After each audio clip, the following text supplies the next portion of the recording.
விவசாயிகள் அனைவருக்கும் தேசிய விவசாய தின நல்வாழ்த்துக்கள். அவங்க எல்லாருக்கும் சிரிப்பு வருது இல்லை? டேய், தமிழ்நாட்டில் விவசாயமே இல்லை, எங்கேருந்துடா விவசாய தின நல்வாழ்த்துக்கள்னு கேட்குறது என் காதில் கேட்குது. இன்றைக்கி ஏரி குளங்கள் எல்லாம் தூர்வாரல, எல்லாமே தோந்து போச்சு. கிட்டத்தட்ட எல்லா ஏரி குளங்களையும் பஸ் ஸ்டாண்ட் ஆக்கிட்டாங்க, மீதியை பிளாட் போட்டு விற்றுட்டாங்க. விவசாயிகள் தற்கொலை பண்ணி சாகக்கூடிய நிலைமைக்கு வந்துட்டாங்க. ஆனால் காமராஜர் ஆட்சி காலத்தில் விவசாயம் கொடிகட்டி பறந்தது. விவசாயிகள் சந்தோஷமான வாழ்க்கை நடத்தினாங்க. விவசாயம்தான் தமிழகத்தோட முதுகெலும்பாக இருந்தது. காமராஜர் ஆட்சி காலத்தில் ஏரி குளங்கள் எல்லாம் தூர்வாரி மழை காலங்களில் நீர் சேமித்து வச்சுருந்தாங்க.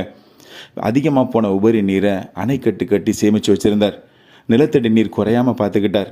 விவசாயம் செழித்து வளர்ந்தது. இந்தியாவோட முதுகெலும்பாக விவசாயம் மாறுறதுக்கு முக்கியமான காரணம் காமராஜர் ஐயா தான். அந்த கால விவசாயிகள் சந்தோஷமாக இருந்தாங்க. இந்த கால விவசாயிகள் தூக்கு போட்டுட்டு சாகிறாங்க. விவசாயிகளை வாழ வைப்போம்.